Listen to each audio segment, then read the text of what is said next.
It is 8:30, so I'm going to go ahead and start. And if we have some people join on, no big deal. And I have a couple of agents in the room, right? Yes, ma'am. So even though I've got my back turned to you two, I want to hear you talk. So we're on session number 2, pages 47 through 65 or so, right? And this chapter was about the misunderstandings. I'm going to tell you, I'm just going to go through some of the pages here as you start on page 47. And so a couple of the ahas I had, and you guys pop in and say something if you want to. So what I loved on page 47, the 6 misunderstandings between you and high achievement. This chapter to me is talking about getting in our own way of our success. And right there in the first couple of sentences, he says, fears are educated into us and can, if we wish, be educated out. So I thought, wow, there's so much that we have preconceived notions of that, especially in this business, I find for me still true after 15 years. And he says in here that they represent the core activities that if you're going to achieve at a high level, there's some core activities that must be consistently done. And he's talking about your actions surrounding your thoughts, kind of. And then on page 48 at the bottom paragraph, he says, this chapter is really about fear. So that's what he's talking about here is the fears that we face. So I feel like my back's to you two. What do you think back there? Anything so far? What I had was, it's about learning to look past your fears to the truth of it. That was what jumped Thank out. you, you too. Sorry. she's talking to the bank. Happy banking. So Claire is saying, say that again, Claire. It's about learning to look past your fears to the truth of the situation. That's what jumped out at me. Mm-hmm. Yeah. So on page 49, where you can listen to this book audio, but where we get the diagrams, the 6 misunderstandings. The number 1 myth, I can't do it. Number 2, it can't be done in my market. Number 3, it would take too much time and effort. Number 4, it's too risky, I'll lose money. Number 5, my clients will only work with me, only I can deliver quality service. And number 6, having a goal and not fully realizing it is a negative thing. So then he goes on to start with myth number 1, I can't do it. Anybody have some ahas around this one? If you keep telling yourself that, you're absolutely right. You can't do it. Well, it's like if you say you can do it or you say you can't do it, you're right. Either one. And right. I love that he's talking about your potential. So he asks you, or he asks someone in this part of the book, what is your ultimate potential? And your mind will set this limiting immediately, this ceiling of what you know so far. And you have no idea what your ultimate potential is, right? So he's right. I found it interesting that he said something when he was talking to that guy, like, well, that's just unrealistic. And he said, but who am I to point out people in the class saying, you can do it, you cannot, you can do it, you cannot. I mean, who is anybody to tell you that you're not, what you're, like you said, what is your potential? And who am I to tell you that you can't get there? Well, and like I'll hear this, especially from new agents when they're doing business planning and they have some, kind of some dreams of who they could be. And yet the fear is, well, I don't want to be unrealistic and get disappointed. And so I'd rather set some kind of realistic goal. And they don't know what they don't know. You can say, well, how would you know if it's realistic or not? What if we showed you the most successful person on earth? Would that mean you could do it too? It's always our own limitations.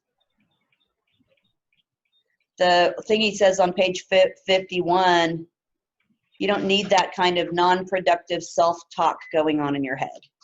Right. And I will tell you that I struggle with that. What about you guys?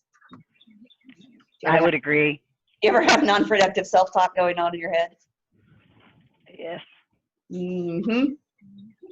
And I love, how he has in the book, different millionaire real estate agents will comment there. So this one on the bottom of 51, or it's a girl, she sold 60 million. And she says, I had no people skills, no sales skills, no business experience. but I was determined to make it. So that's, you know, that's so amazing. And then he goes on the next page to talk about the miracle mile, which most of us realize or have heard that, you know, nobody could run the distance in the 4 minutes until someone did, and then so many people after that did. So I think to look for examples of success is a neat action item to do. Find somebody who has been in business as long as you have been, who's kicking it. Anybody else have anything on that part? Donna, are you on here? I think she must be on mute. Okay, so we'll go into the second one. It can't be done in my market. What do you guys think about that? It's already being done. Well, we see examples of that, right? We're the #1 company, and we see examples of high producing. So that part is kind of nice because we do see some of that. And even then, Gary will say, we still set our business plans not based on some other people, because say you saw the most successful agent you know, you might say some kind of beliefs that, will they have a team? Will they're older? Will they had more money? You know, whatever you come up with in your self-talk about how they could do it, but you couldn't. And then he goes on down in this page to say that he knows a lot of tremendously talented agents who will achieve far less than they're capable of because they're stuck on a 2 or 3 listing per month business plan. And I was like, I didn't even have a 2 or 3 listing a month business plan. You know, maybe I'm going to get a listing business plan. So setting the business plan to be higher when we talk about business planning, man, then figuring out how to get that business plan done, I think we'll get through that as we go through the book. But he goes, if you believe that you can make it and your competition does not believe they can, who's going to be ahead, right? So it can't be done in our market. What's nice with Keller Williams, I think, is we have data and examples from all over the country, from every market, and we don't have to guess. We can see success leaves clues and all of that. So let's go to third misunderstanding. It would take too much time and effort. So this is going to be that dirty little time management situation. I see Allie came in. Let me scoot over. I feel like I'm going the wrong way. Pat's in, and Allie Hardy, I see you over there, Jana Marks. So we're on. Well, I'm just in the camera up here. So somebody talk to me a little bit about this. It would take too much time and effort, and I would lose my freedom. Oh, that's very wrong. I have a little star here by people have lived before us, and the highly successful ones have proven this to be complete and total myth. They understand you could put in 50-hour work weeks and make $1,000 a year, or 50-hour work weeks and make $1 million a year. Still, others understand they could put in 50 hours a week and experience no limits to their income and earning potential. I'm like, I know it's true, and yet I don't ever quite get my mind on it, you guys.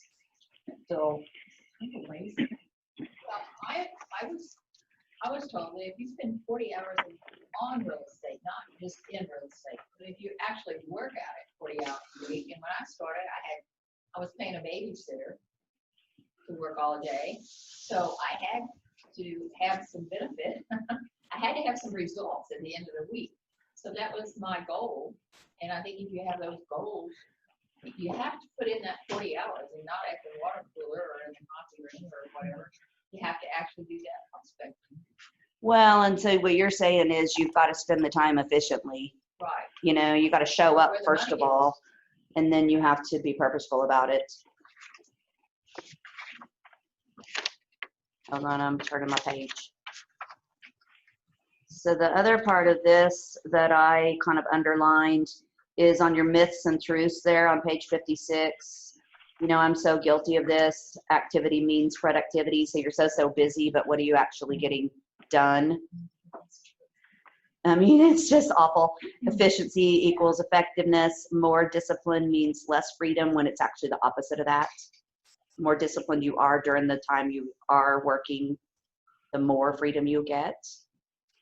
So down there at the bottom, he goes, almost every millionaire real estate agent we interviewed understood how to be purposeful, focused, and extremely effective with their time.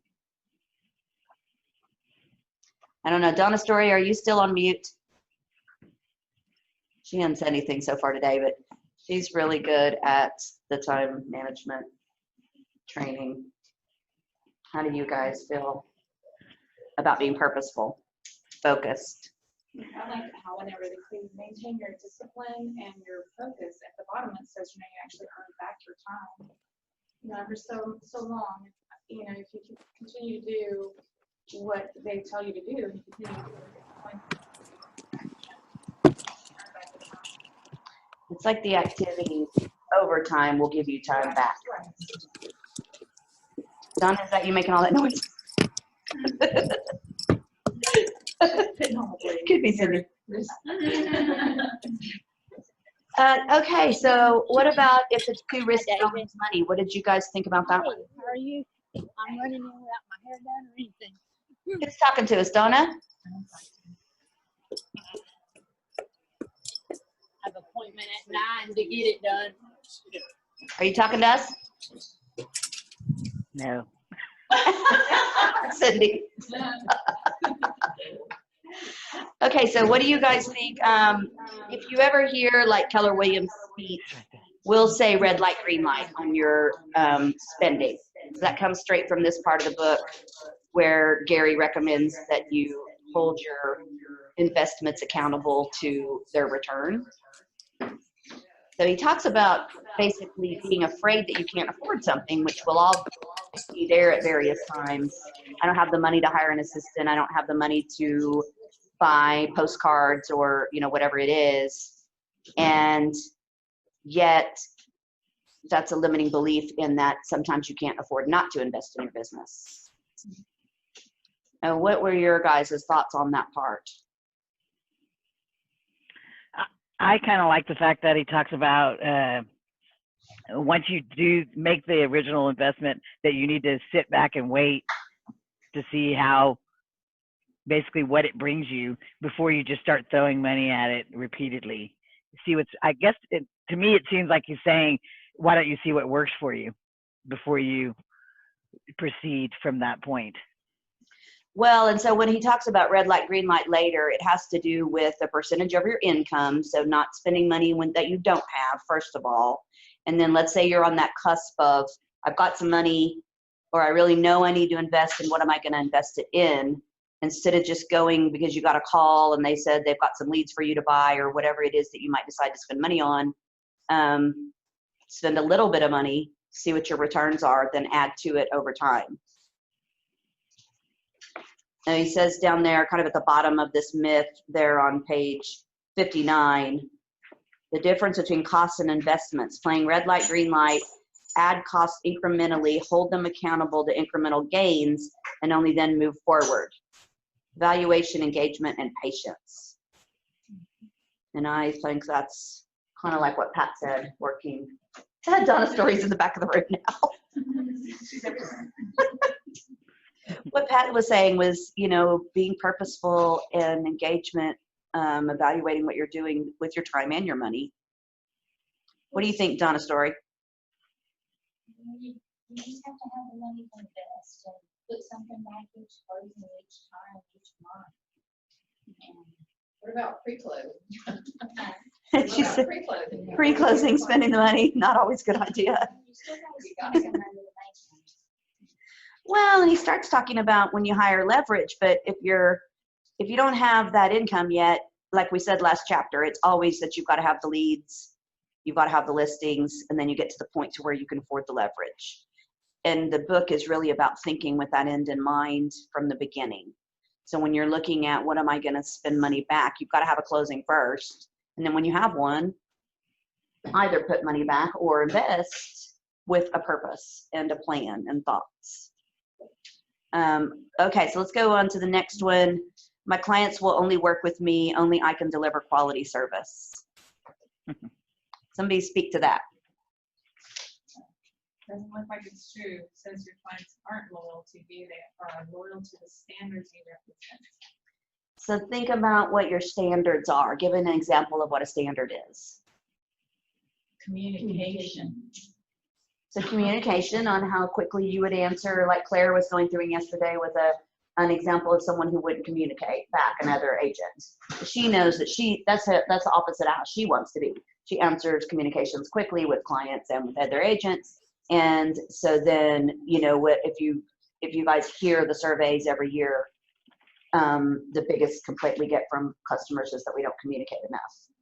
Well, let's say that you wanted to talk to your client about what to expect in the inspection process or something. Are you really the only one who could deliver that information? Or can you let go of control at some point and expect somebody could have that conversation as well as you could? It's a little bit about the control freak nature that we have. Like, yeah, okay, you're back there. I see you. They're chit-chatting. What do you think about when you let somebody else do the job that holds standards to your name? Like when you have a buyer's agent or you have a admin person. It's hard to let go of control, don't you think? It's tough. I mean, isn't that a struggle to believe somebody else is going to follow up and do a good job and represent you? And if you have the people that are the way you are, it's sort of easy to push it to them. You can't. You got to scoot up say, here. do it. Oh, scoot back up. Scoot up a You little. can't just say, Go do it. and take care of this file and walk away, because at the end of the day, who are they going to come back to? And they have to learn it. They have to sit there and listen to us and Own it. master it.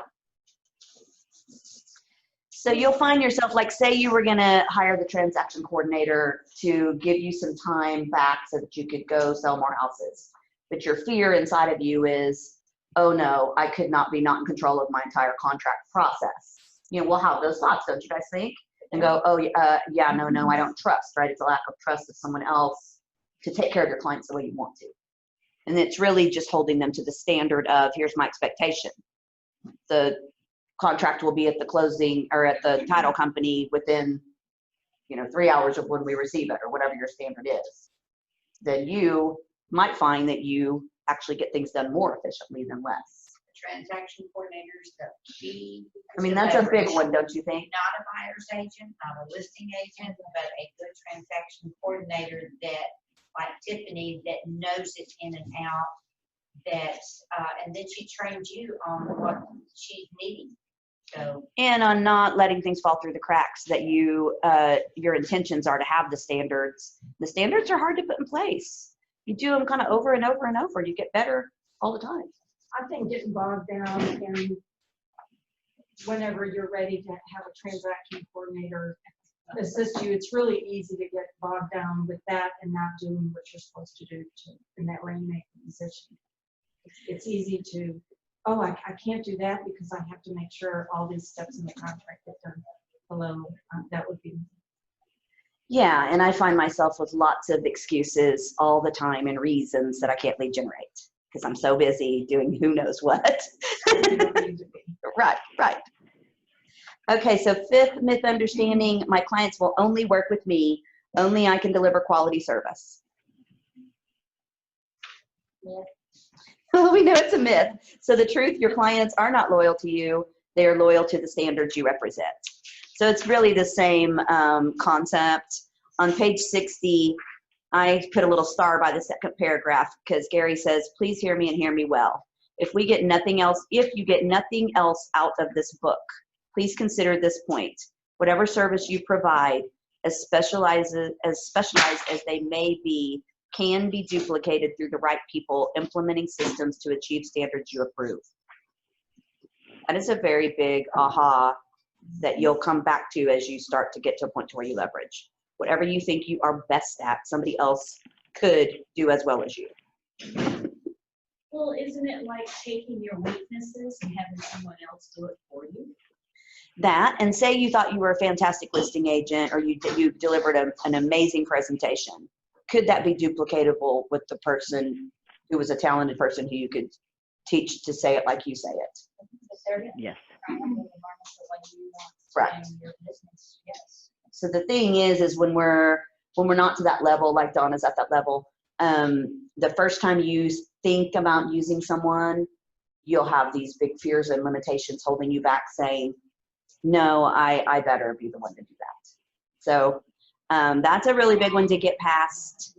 It says most successful real estate agents, so this is talking about successful real estate agents, not even unsuccessful ones, but successful ones, hold themselves to unwritten personal standards, but they're not necessarily able to articulate them. They all seem to be able to instantly recognize the moment the standards have not been reached. So like when we see an agent who we think is terrible, we can recognize that. Do we recognize whenever we have somebody in our world that's amazing? Yes. Donna says yes. Well, it's long been, I don't think it's a myth, it's long been held that good agents always have to do the work of both agents. Well, but the myth is that it doesn't have to only be you. You could have Yes. someone in your world that could do it as well as you. Somebody can do it as well as you. So you're just gonna have to feel that you get it done, yes, whatever it takes. Well, your first thing is to define the standards that at the end of the day you won't allow anything less. And then at some point you could leverage it to someone. It says if it can be defined and have standards attached to it, it can be delegated. So he's really just talking about delegation. And then what about myth understanding number 6? Somebody talk about having a goal and not reaching it. What you saying? Having a goal and not reaching it. We're not doing the tasks that we should be doing. Well, he's just talking about failing forward. He's talking about that it's not bad to have a goal and not reach it. Keep trying. Failure's not the end of the world. It's You look a back. learning. Hey, that's right. Learning. Yeah, you learn from your failures and go forward. Well, he gives the example of President Abraham Lincoln. He gives the example of Thomas Edison. You know, sometimes you'll hear examples of sports figures. Like I was looking at that gymnast that got a 10 on her routine. How many times did she fall? How many times did she not feel like going in again? And how many times did she fear that she wouldn't do well? And so setting the goal to be an Olympian or a high producing agent or whatever your dreams are, to hold yourself back by being fear of not making them, kind of goes back to that realistic one where who knows what you could do. Or even knowing that if I do achieve the goal, what's next? And you don't even want to take that next step forward because, you know, the fear of the unknown. Fear of the unknown. And he says, if you're afraid of failure, then you'll avoid some of the challenges. So I had one of my coaches tell me, I had to go back and read John Maxwell, Fear of Failure, that it's not there's not two different directions, failure or success. It's one direction towards success and lots of failures along that path. Lots of picking yourself up and getting back in. I like how he says, Abraham Lincoln had that quote, you can't fail unless you quit. So that was I mean, whenever I get in those moments of wanting to quit and I have to get myself back out, and I've done that a million times over this career, you've got to get back to this and say, the only difference in making it, not making it, is quitting. Work on your affirmations with that. Well, and then he goes into affirmations next. Positive affirmation right there. Mm-hmm. You may need to take a breath back before going forward with yourself, but work on, make your affirmations on that.